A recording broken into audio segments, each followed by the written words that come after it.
Queridos irmãos, sejam todos bem-vindos. Mais um vídeo em que vou desenvolver questões trazidas pelos amigos. Os amigos que entram em contato comigo, comentando vídeos como esse, e as outras postagens que eu faço. Essas interações, então, acabam dando vazão para vídeos assim, tá bom? Durante esse ano de 2022, eu dei início, né, a esta modalidade de vídeos em que eu reúno aqui algumas questões trazidas pelos amigos, assim, questões aleatórias. E tem sido muito bom, foi muito interessante, pelo menos neste ano. E agradeço muito aos amigos que trazem esses comentários e enriquecem a minha vida com essas interações. Eu espero que também esteja sendo legal, tenha sido bom para vocês, meus amigos que acompanham essas postagens que eu faço. Tá legal? Então, se você quiser trazer também uma questão para ser tratada aqui, comente esse vídeo.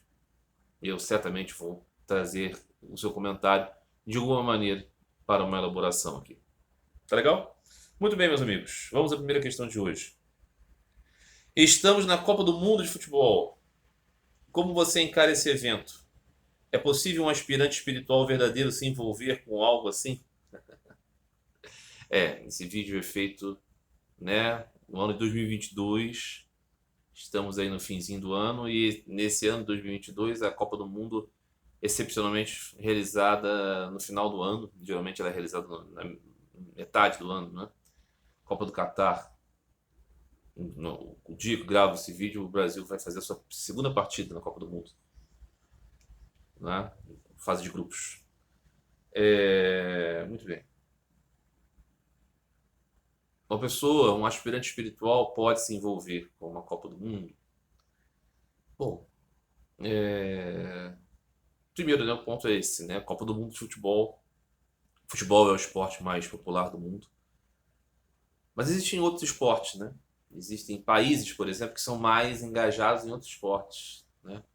Você pega, por exemplo, assim, a Índia, o Paquistão, Bangladesh, Nova Zelândia, Austrália. Eles são muito ligados no cricket, por exemplo. Gostam muito do cricket, né? Esporte britânico, né? E aí a grande paixão é a Copa do Mundo de cricket. Tem algumas modalidades diferentes, né, de cricket em suas respectivas Copas do Mundo. Outros países, por exemplo, gostam muito do rugby, né? Há os países, por exemplo, né, que não são tão ligados ao futebol, que tem outros esportes. Por exemplo, os Estados Unidos, por exemplo, o esporte mais popular durante muito tempo foi o beisebol, né? Tem o futebol americano, né, próprio deles.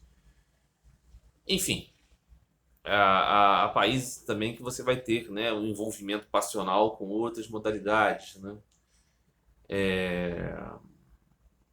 Então a questão primeiro é essa, né? É o envolvimento das pessoas com o esporte, né? Que no nosso país, por exemplo, o envolvimento das pessoas com o futebol já foi muito maior em outras épocas. Eu lembro que o impacto do futebol na vida da sociedade brasileira, quando eu era criança, ali nos anos 80, era muito maior.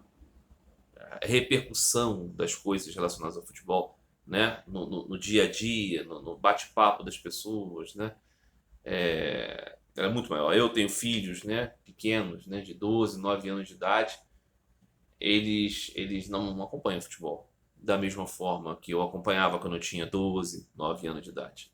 Eu era completamente vidrado no futebol, era a coisa mais importante, né? Não é mais assim com eles. Então existe uma mudança de relação das pessoas com o futebol, com os esportes nas sociedades, às vezes mais intensa, às vezes menos intensa. Então a Copa do Mundo está envolvido nisso, né?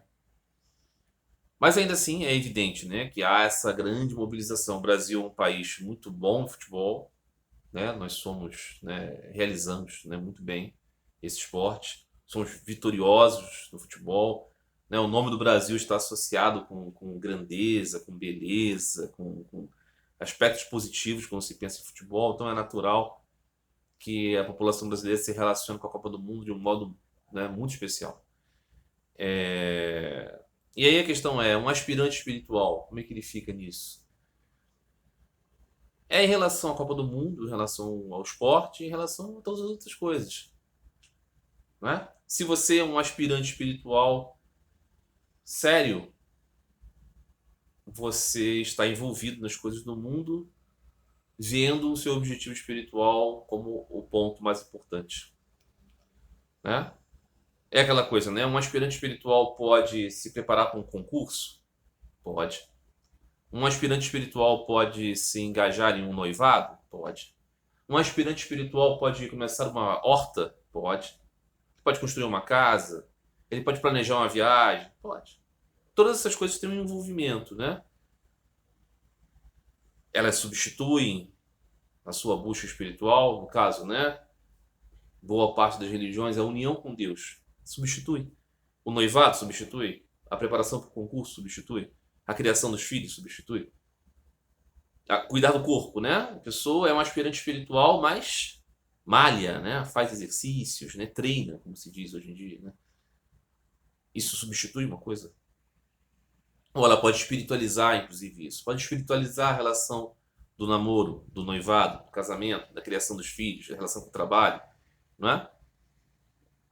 Então, nós podemos perceber que em relação às coisas, né? Você pode ir ao cinema, você pode ser alguém que gosta de ver filmes, ser um aficionado por cinema, por teatro, e ainda assim ser um aspirante espiritual. Pode, desde que o seu coração pulse mais pelas coisas espirituais. Sri Ramakrishna dizia isso. Atue no mundo. Atue no mundo como aquela tartaruga. E singra os mares e a sua mente está lá naquela praia onde ela deixou os ovinhos.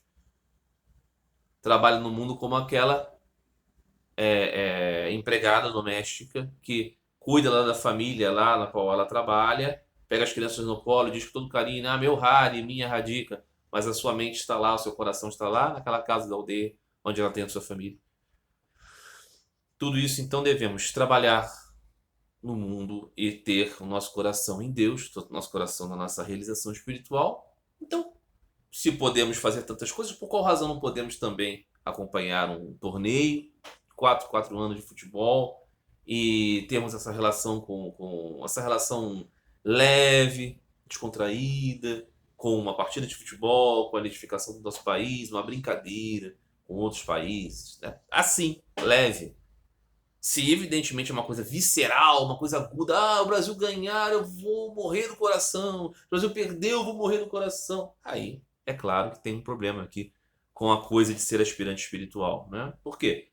A idolatria é isso, é você substituir o objetivo espiritual por algo do mundo. Aqui podia ser um casamento, podia ser um relacionamento romântico, podia ser um aspecto profissional, podia ser uma ideologia política e pode ser também uma, né, afeição, né, lúdica, assim, esportiva, que exacerbada vira uma coisa muito importante. Então, esse é o ponto, né? Eu, por exemplo, já gostei muito mais de futebol do que gosto hoje. Gosto ainda, acompanho.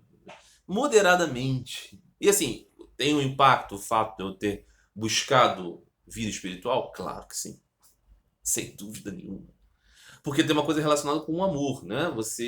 O amor é um aspecto da nossa vida, de todas as vidas humanas, né? Então, quando você dedica muito amor a uma coisa, não é que você não possa dedicar um pouquinho para outras, mas é menos, né? Então,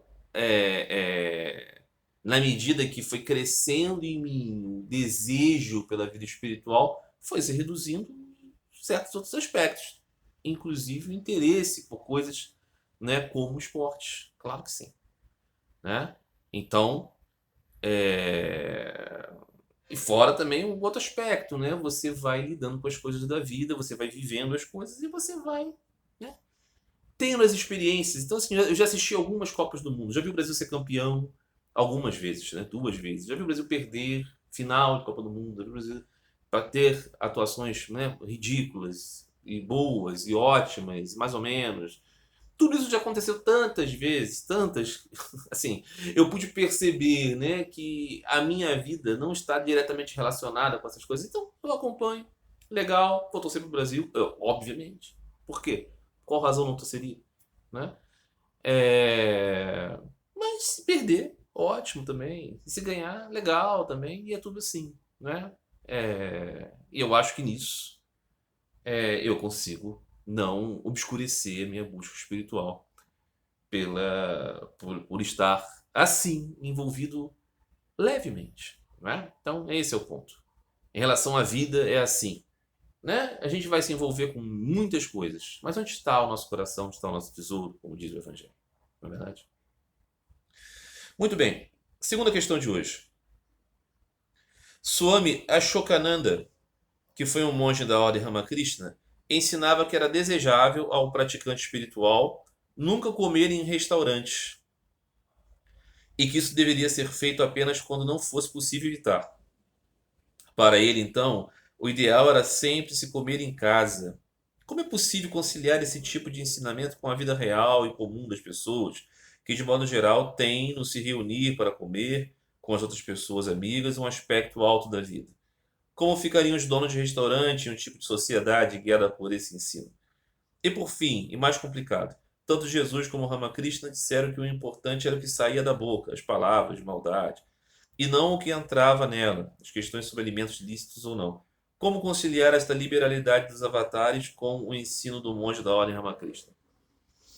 Legal. Então, o Swami Ashokananda foi realmente um grande professor espiritual, e deu essa orientação, né? Bom, aí esse amigo pergunta, isso não parece um pouco despropositado com muita coisa, né? Com a realidade, com a simplicidade da vida, com os ensinamentos de Sri Ramakrishna, do Senhor Jesus, né? Como entender isso como um acerto? De que maneira? Muito bem. Importante dizer, né, que os professores espirituais, né, mesmo os grandes avatares e os discípulos, os devotos, né, esses, né, que no mundo, né, se colocam, né, na função de ajudar as pessoas a entenderem o sentido da vida do ponto de vista espiritual, sempre falam as coisas considerando um público específico, considerando uma circunstância específica. Às vezes você tira um dito desse, né, de um livro, de uma citação, de um diálogo, de uma conversa, precisa entender um pouco do contexto às vezes, né? Claro que existem certas coisas que não precisam tanto do contexto assim, outras não existe contexto que justifique, e existem aquelas que o contexto pode ajudar a explicar. Então, aqui, o Swami Shokananda está falando sobre aquela pessoa que está, assim, muito voltada para realmente voltar toda a sua vida para uma prática de constante lembrança de Deus. Não é?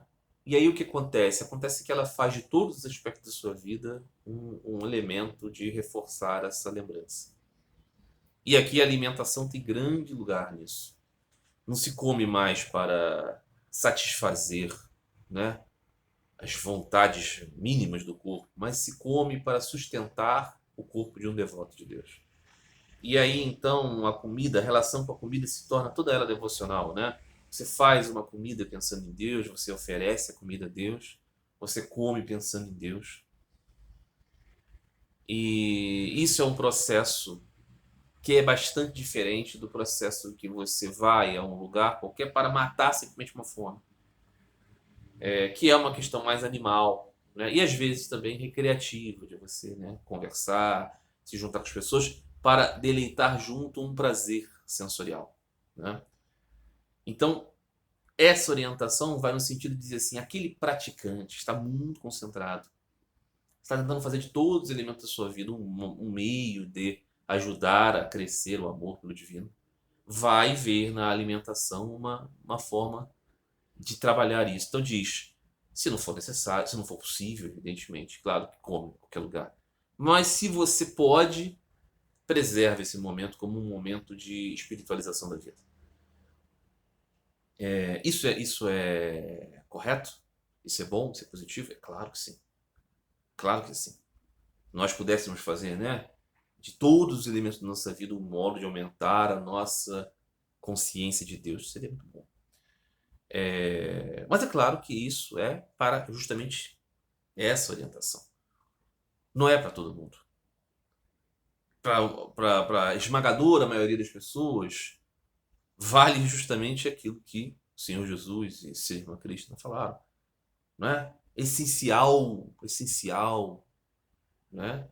É ser ético, ser bom, ser correto, não ferir os outros, né? Então, nesse caso aqui, é uma questão de você perceber em que lugar está o sujeito, né? A sociedade do Senhor Jesus, né? As pessoas eram crucificadas, né? Aí as pessoas falam assim, por que Jesus não falou sobre o vegetarianismo? Veja bem, vivemos nessa sociedade, né? Onde as pessoas apedrejavam as outras porque o outro falava uma coisa que ele não concordou. Crucificavam alguém, deixava lá, vamos ver ele morrer agonizando, quebra as pernas dele. Nesse tipo de sociedade, a mensagem precisa ser muito essencial, né? Precisa ser muito básica. Então, quando você trata de coisas assim, você fala sobre o que é essencial. Seja ético, seja bom, não fira ninguém, né? Não fale maldade, não minta. Essas coisas, né? De 10 mandamentos, né? Básico do básico do básico para ter uma vida minimamente ordenada. Agora, se você vai mais profundamente. Então, um amigo pergunta aqui, como ficariam os restaurantes? Está tratando disso. Isso aqui não é uma proposição de lei, ok? Não é uma reforma da Constituição para implementar que as pessoas só possam comer em casa. Não é isso. É assim, para você, meu amigo, está muito centrado na busca por Deus, está querendo saber como enriquecer a sua vida espiritual. Aí ele diz, olha, uma boa coisa é você colocar a comida como uma oferta a Deus. É isso. Né? É aquela coisa de São Paulo, né? Bom mesmo é que todos sejam como eu, castos, mas se você não pode, que se case. Mas como que fica a reprodução da espécie humana? O São Paulo não está tratando disso. Ele sabe muito bem que a esmagadora maioria das pessoas não quer nem saber de nada disso, de Deus, de alma e coisa nenhuma, e vai cruzar como porcos.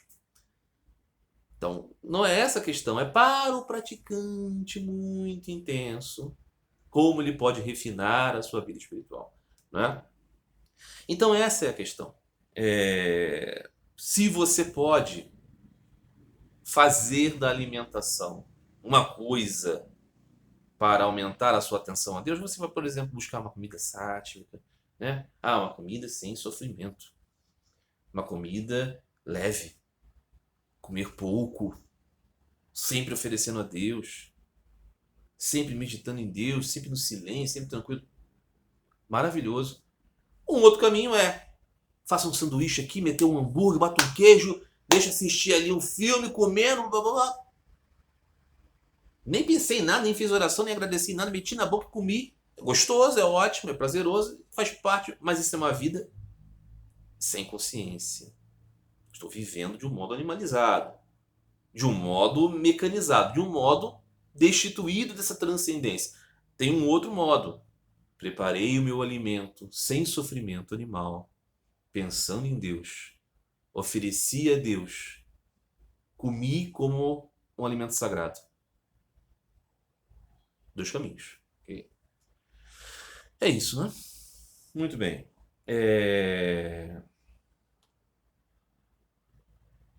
Terceira questão. Um comentário de um amigo.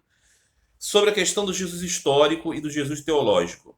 Ele diz: me intriga ver o quanto a história dos debates entre cristãos é permeada por aquilo que são, ao meu ver, questiúnculas elucubrativas sobre a suposta natureza de Jesus, algo que não parecia nem de longe ser uma questão de preocupação para o próprio Jesus, como narrado nos evangelhos.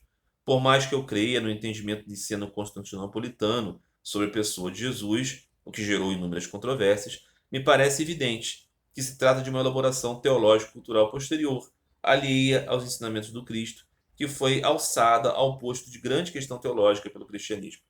Perfeito. Jesus falou a respeito dele mesmo e de sua natureza no Evangelho. Se nós temos o Jesus do Evangelho, essa é a questão, né? Jesus, pessoalmente, a gente não conheceu, né? Os evangelhos são elaborações teológicas de décadas depois, muito bem. Mas esse que nós temos, ele fala dele como filho de Deus, fala dele daquele que conheceu o Pai, que traz o conhecimento direto, que volta para o Pai, que é o seu Pai e seu Deus, que ele existe muito antes de existir como Jesus, muito antes de Moisés, ok? Fala dessas coisas, fala de sua natureza. Natureza, ele fala.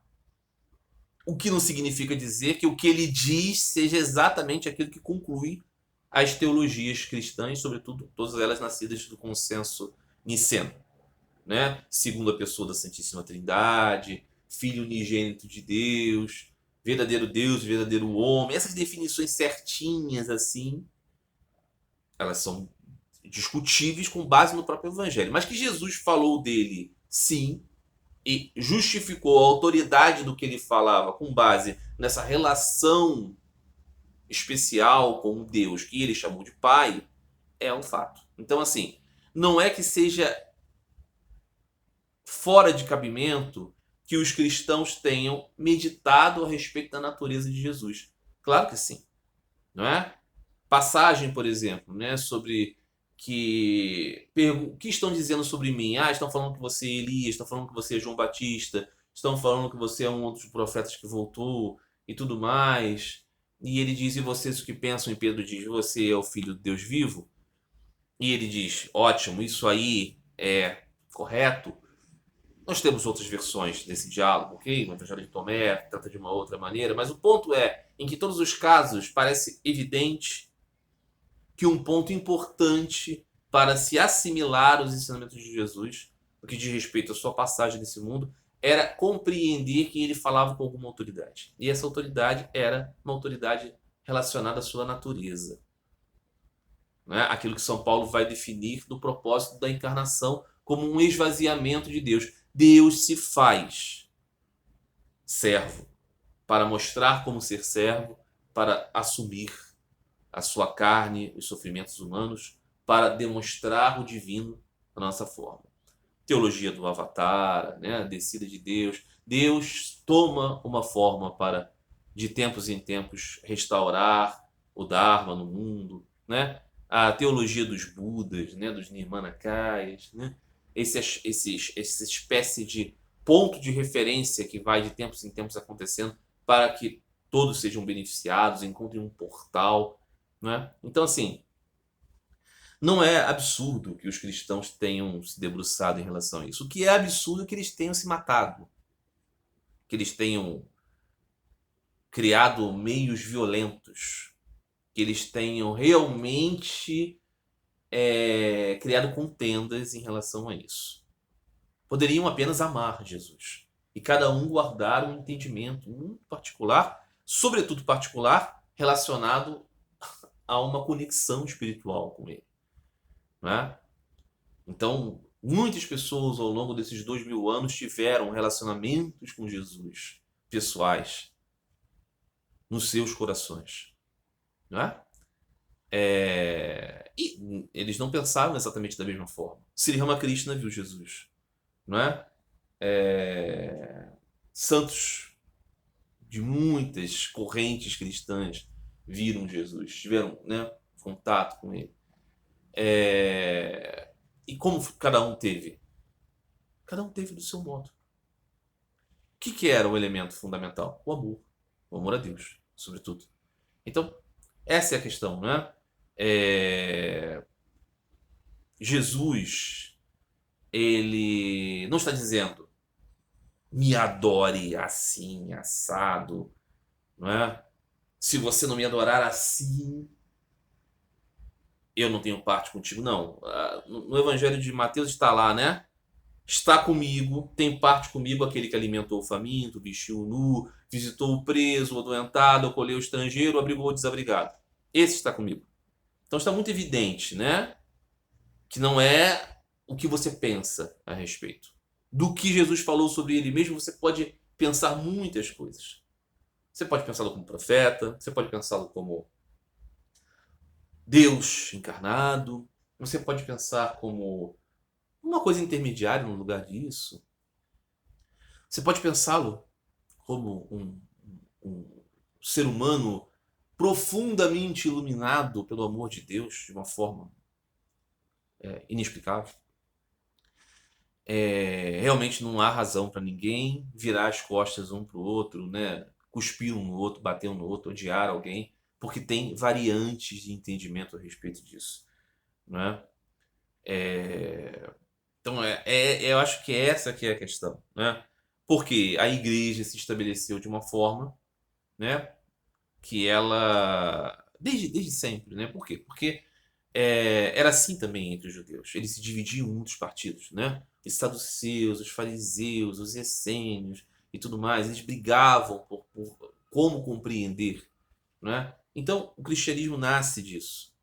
E ele também, desde sempre, teve isso, né? Partidos, né? Entre os seguidores de Jesus, entre os adoradores de Jesus, entre aqueles que compreendiam Jesus. Depois, quando se espraiou mais, né, para os gentios, deixou de ser ali uma seita entre os judeus, para se tornar uma coisa maior, aí multiplicaram-se os entendimentos. Então, quando houve Nicéia, em 325, houve a necessidade de se estabelecer um parâmetro claro, e aí você marcou, né, esses pontos de opinião. E o que veio daí foi que a relação com essas coisas escureceu um pouco, sim, o entendimento do essencial no ensinamento de Jesus. É claro que quem é um cristão, digamos assim, tem que ter Jesus como seu guia, como seu pastor, como seu modelo. Mas o entendimento a respeito dele precisa ser muito pessoal, não é verdade? O que importa é que ele tem autoridade divina. O que ele ensina advém de Deus. Okay? É verdade, é correto, é o bom. É isso. E se a pessoa seguir isso, o essencial do evangelho, ela não vai ferir ninguém. Okay? Não vai bater em ninguém. Não vai desprezar ninguém porque alguém pensa isso ou aquilo a respeito da natureza de Jesus. Nisso, esse meu amigo tem toda a razão. Muito bem. Mais uma questão de hoje, quarta questão, se não me engano. O amigo pergunta: qual é a minha opinião sobre o paradoxo de Epicuro? Paradoxo de Epicuro. Epicuro, filósofo grego, né? Nascido, né, séculos antes de Jesus. Estabelecia, então, a perspectiva, não é? De um problema com o entendimento de Deus. E aqui a questão é a ideia, né, das características omni de Deus, características de plenitude de sabedoria, plenitude de poder, plenitude de bondade. Como Deus pode ser, né, onibenevolente, onipotente, onisciente, onipresente também, mas aqui o ponto é mais com essas três coisas, né? Tem toda a sabedoria, tem todo o poder e tem toda a bondade. Ao mesmo tempo, qual é o ponto de Epicuro? Existe o problema do mal. Existe o problema das falhas, o problema das tragédias, os problemas das incorreções. Se isso existe no mundo criado por Deus, e ele é ao mesmo tempo tudo isso, ele tem toda a sabedoria, por que há ignorância? Ele tem toda a bondade, por que há maldade? Ele tem todo o poder, por que campeiam as coisas erradas? Então, se ele é uma coisa, ele não pode ser outra. Então, basicamente, o paradoxo é esse, né? Se ele é toda sabedoria, não poderia existir a ignorância e a maldade. Se ele é todo bondoso, não poderia existir. Então, né? E o poder, e essas coisas. Essa questão. Veja que aqui Epicuro não está tratando da existência em si de Deus, de deuses, do espírito, não. Ele reconhecia a realidade espiritual como um fato. O que ele estava dizendo era a existência de Deus, de deuses, não nos fala de uma relação de Deus ou de deuses com a humanidade desta maneira, cuidando como um pai amoroso, uma mãe amorosa cuida dos seus filhos. Deus existe e ele não dá nem aí para a humanidade. Ou se relaciona com ela de uma maneira parecida como nós humanos nos relacionamos com os outros humanos, com os outros seres. Ou seja, gostamos mais de um, gostamos mais de outros. Temos cuidado com isso aqui, não temos cuidado com aquilo ali. Então, essa é a questão de Epicuro, né? E o paradoxo é isso, porque esse paradoxo é muito relacionado com a noção de Deus, sobretudo abrâmica, né? Aquilo que as pessoas falam, Deus de judeus, cristãos e muçulmanos, né? A provocação é mais a respeito disso. O que eu penso disso? Eu penso que, evidentemente, essa crítica ela vai valer porque ela é uma crítica à simplificação das coisas que muitas vezes nós vemos, né? na exposição, sobretudo que se tornou mais conhecido entre nós, do próprio cristianismo, né? Que nós podíamos voltar lá atrás na perspectiva do zoroastrismo, né? Ahura Mazda e Angra Mariu, né? Ahriman, né? Tem o Deus supremo, bom, e tem a sua contraparte negativa, a luta entre os dois, né? Então, Ahriman provoca o mal, Ahura Mazda provém o bem, no final haverá uma batalha e vai vencer o lado do bem, do bom. Né? Aqueles que pendem de um lado para o outro vão ficar na eternidade com Ahura Mazda para viver eternamente, e aqueles serão destruídos, né? Junto com Ahriman. Isso deriva, né, para o conceito cristão, né, de Deus e o diabo, né? Naturalmente, tendo adotado a perspectiva do Vedanta, a perspectiva de Sri Ramakrishna, sobre Vivekananda, Santa Mãe e tudo mais, e lendo, inclusive, o Evangelho de Jesus a partir dessa perspectiva, é claro que, né, o meu ponto de vista esse paradigma, esse paradoxo não me afeta, né? Por quê? O primeiro ponto é que partimos do pressuposto de que a existência em si é um mistério mesmo. Não está se desejando explicar exatamente por qual razão tudo isso existe. Ok? A tentativa de explicar isso é tola, está além do nosso parâmetro. O que nós podemos dizer é que, de um ponto de vista vedântico, assim como eu sigo, né, é que toda a expressão de tudo isso advém de Deus. Está nele. Acontece nele. Então, no final das contas, o que acontece? O que sofre, o que decai, o que se transforma, o que se modifica constantemente, o universo das formas e nomes, não é exatamente aquilo que verdadeiramente é, o que somos, por exemplo. O homem sofre. O homem sofre enquanto homem, enquanto criatura biológica.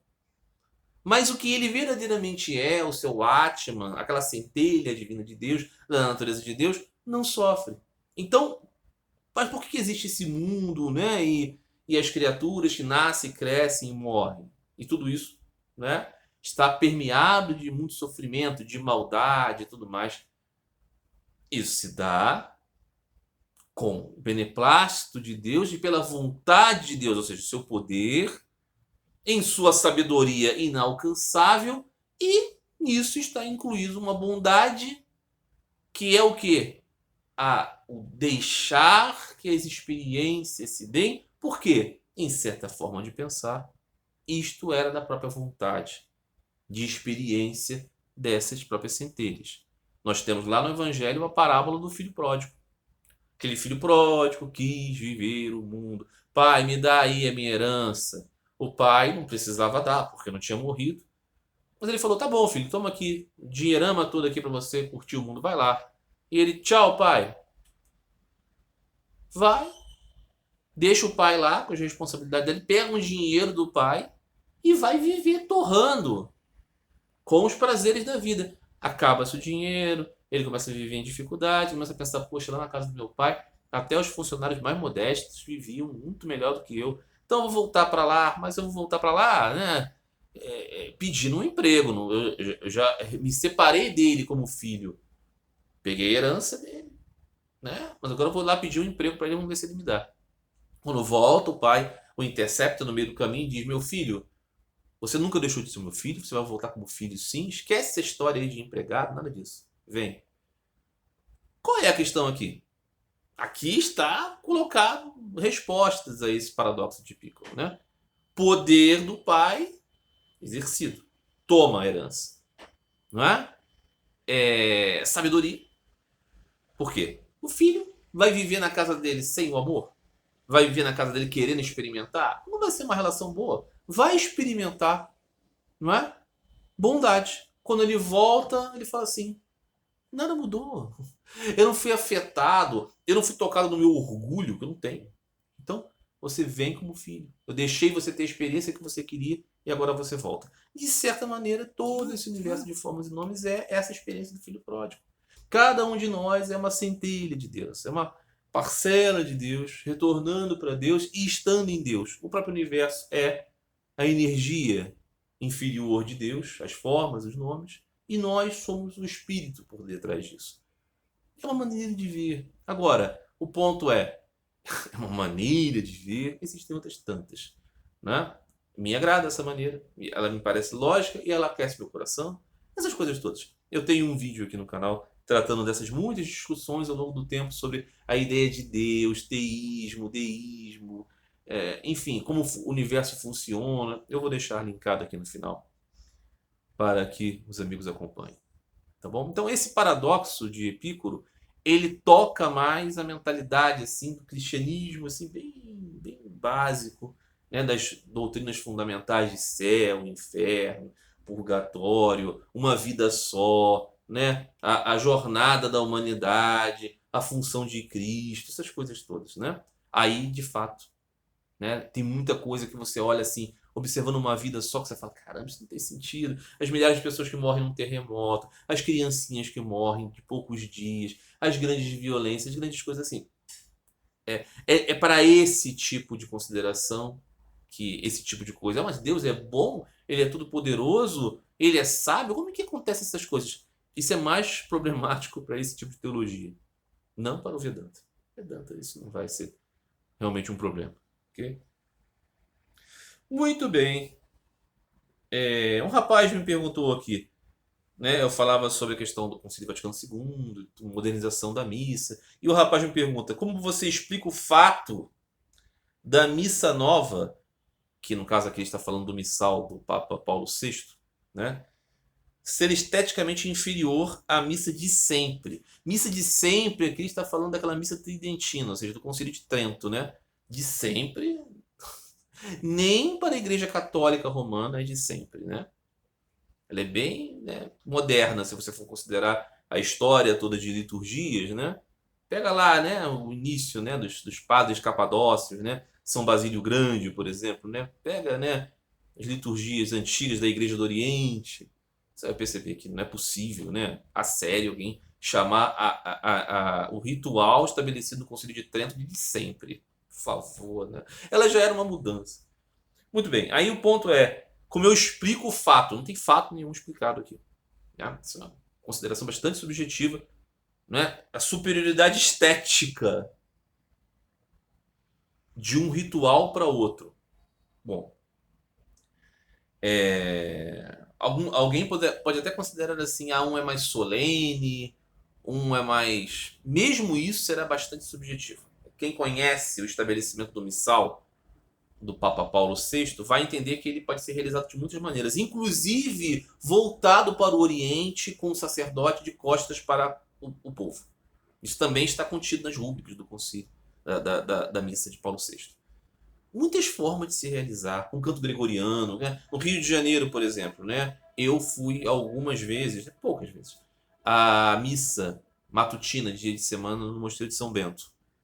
Lindíssimo, muito bem celebrado, muito bonito, muito solene, com canto gregoriano, missal novo.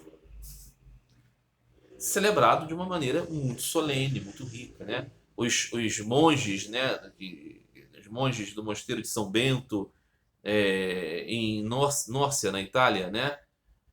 Que são reconhecidos pelo seu apuro ritualístico, realizam também o missal novo com toda a beleza, com toda, né, a classe no realizar aquela teatralidade litúrgica. Então você pode fazer isso. Eu, tendo a experiência de alguns anos tendo servido como diácono na Igreja Ortodoxa Russa, uma igreja que dá muito valor por essa questão teológica, litúrgica, melhor dizendo, basicamente toda a vida da Igreja Ortodoxa é basicamente suas liturgias.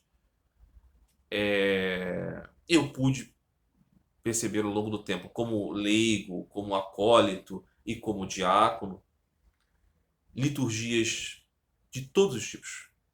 Todas elas do bizantino eslavo, bizantino, né, normal, mas realizadas muito bem, muito mal, mais ou menos, com muita correção e pouca espiritualidade, com muita correção e com espiritualidade, com pouca correção e nenhuma espiritualidade, com pouca correção e muita espiritualidade. Todos os tipos de experiência eu pude perceber. Pessoas com coração, pessoas sem nenhum coração. Tudo isso eu pude ver. Então, assim, a liturgia, pessoas totalmente integradas ao ritual, pessoas completamente alheias ao ritual. Então, não existe essa coisa, né? É um comparativo. Qual é a liturgia mais legal, mais bonita? É gosto, né? Você pode dizer assim, a solenidade, silêncio, riquezas, simplicidade, tudo isso você pode colocar em certa conta, mas não dá para estabelecer essa superioridade entre um missal e o outro. Isso é muito bobo, né? Muito bem. Última questão de hoje. Uma questão. Às vezes contemplo a vida com um grande vazio. Nos esforçamos tanto para conseguir as coisas e no final de uns 60, 80 anos tudo acaba, geralmente com muito sofrimento no fim. Seja para quem for, é assim. Às vezes penso nisso e me bate uma tremenda desolação. Para que tudo isso? Tem sentido? Existe Deus? E se sim, por qual razão essa coisa toda que chamamos de vida? Qual é a razão desta vida para alcançarmos algo que é bom, justamente porque não é a existência como entendemos? Muito bem. Conectada com questões anteriores tratadas aqui, né? A respeito, por exemplo, do paradoxo sobre o entendimento de Deus, né? O sentido da vida, essas coisas todas. Quando nós olhamos para a vida assim e falamos, para quê? Isso assim, quando não estamos, né, passando por grandes dificuldades. Estamos vivendo uma vida normal, uma vida saudável, estamos bem na vida, ok? Temos um emprego, temos uma família, temos amor, temos ainda alguns anos pela frente, não estamos passando por uma fase catastrófica, mas temos essa constatação. Nós podemos pensar aqui que muitas outras pessoas tiveram isso ao longo do tempo, né? O mais célebre, talvez, desses foi o Senhor Buda, Siddhartha Gautama. Ele percebeu o quê? Isso. Né? No fausto do seu poder principesco, né? Com todo mundo o adorando, o tratando maravilhosamente bem, com todo o conforto, com o amor, com família, com o futuro. E ele pensou, caramba, mas tudo isso acaba, né? No final das contas você morre. Ah, mas ensinaram para ele sobre moksha, sobre liberação, sobre reencarnações. Não, mas não faz sentido ficar preso nisso. Ele pensou sobre isso e buscou um caminho para se livrar disso.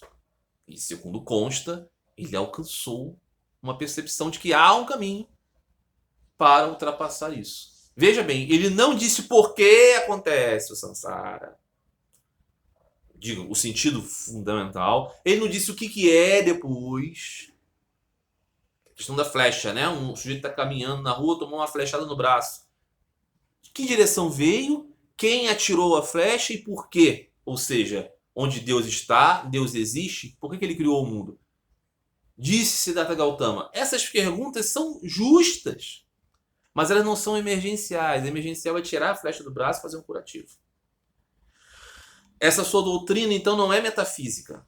Então, ele não estava preocupado com isso, mas estava preocupado em deixar de sofrer. Disse ele que existe um caminho. Existem outros caminhos, movimentos, inclusive, assim, ditos dármicos, né?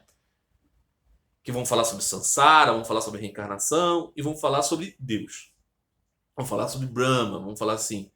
O nome do jogo é se identificar com Deus. Ah, mas por quê que existe tudo isso para você se identificar com Deus? Muitas maneiras de responder isso. Uma das maneiras de responder isso é que isso é um jogo divino. Essa resposta não agrada a muitas pessoas. Falam assim, ah, mas que jogo é esse, hein? Eu me lascando aqui e tem alguém jogando? Uma das respostas para isso, dada por Sri Ramakrishna, é pensa no oceano. Pensa nas ondas quebrando no mar. Se você pensa em cada onda individualmente quebrando na praia, ela vai morrer. Só que ela não está morrendo nada. Ela é o oceano. Então, se você imaginar a sua existência como fulano, ciclano e beltrano, de fato, é desolador mesmo. Se você imagina que você não é esse, que você está através desse, surfando na vida, você vai entender assim: ah, tá. Então é para que eu tenha os prazeres da vida, para que eu experimente isso, que eu tomo uma forma. Só que eu também levo na cabeça, eu também sofro. É o jogo. O jogo é esse. Você tem que pegar o doce, tem que pegar o salgado, você tem que pegar o amargo e o suave, você tem que pegar o áspero e o macio. Não dá para pegar só o macio, não, meu amado. Tem que pegar o áspero também. Ah, não quero mais, não quero. Não quero mais isso, não. Quero. Beleza. Então começa a caminhar para deixar essa casca e ser quem você é, verdadeiramente. E aí você vai viver em bem-aventurança. Só que você não vai ter essa experiência. Essa experiência que você tem aqui, a alegria que você tem aqui, é uma ínfima parte daquela bem-aventurança, que é a sua própria natureza constitucional. Né? Mas para que você experimente essa, você abdica do jogo dos opostos, que é esse universo. Ah, entendi. Mas ainda assim é ruim. Porque, sei lá, eu não sei o que é isso. O que é essa bem-aventurança? Aí entra o caminho da espiritualidade para que você se aproxime de discernimento, de ação e de contemplação para alcançar o quê? Amor. Amor por Deus, que vai lhe dar o discernimento correto. Então, isso não se ensina, isso se vive. Aqueles que amam sabem o que é o amor. Essa pessoa que me disse isso ama muito. Então, quando eu falo com essa pessoa, é fácil que ela entenda o amor. Então, assim, pega o amor que ela sente pelo cônjuge, pelo filho, pela família, e bota isso na máxima potência, inalcançável potência do amor por Deus, ela vai entender o quanto compensador é essa jornada de realização. Ah, mas isso parece para mim uma invenção, parece que como aquele personagem do Tom Hanks que fez uma bola, pegou uma bola de vôlei, botou ali o Wilson para ter com quem se relacionar. Essa é a nossa mente pensando nisso. Aí estamos aqui em um caminho que não dá para resolver. Amor não vai ser assim, uma conta matemática que você vai chegar lá. Você vai ter que experimentar. Se você trabalhar ação sem buscar retorno, se você buscar contenção dos sentidos, purificação da mente, contemplação, discernimento sobre o que vem da vida para você, como você lida com as coisas, com as emoções, o que dizem esses grandes professores, esses grandes mestres? Que o amor chega, que o amor vem. Né? O jogo é tentar experimentar. Ah, eu não acredito. Tenta. Tenta trabalhar essas virtudes. Quem sabe o amor vem. Né? Quem sabe Jesus, Ramakrishna, Chaitanya, Sri Shankara, Ramanuja, né, os grandes profetas, os grandes santos de todas as tradições, não tenham mentido para nós. Talvez toda essa gente boa tenha falado de alguma coisa real. Não? Experimentemos. E aí é provável que esse vazio desapareça. Tá bom? É isso, meus amigos. Estamos chegando na reta final do ano. Últimos vídeos. Mas ainda temos algumas questões, algumas coisas para falar, até que esse importante ano de 2022 termine. Tá bom? Até o próximo vídeo. Um grande abraço a todos no amor de Cristo.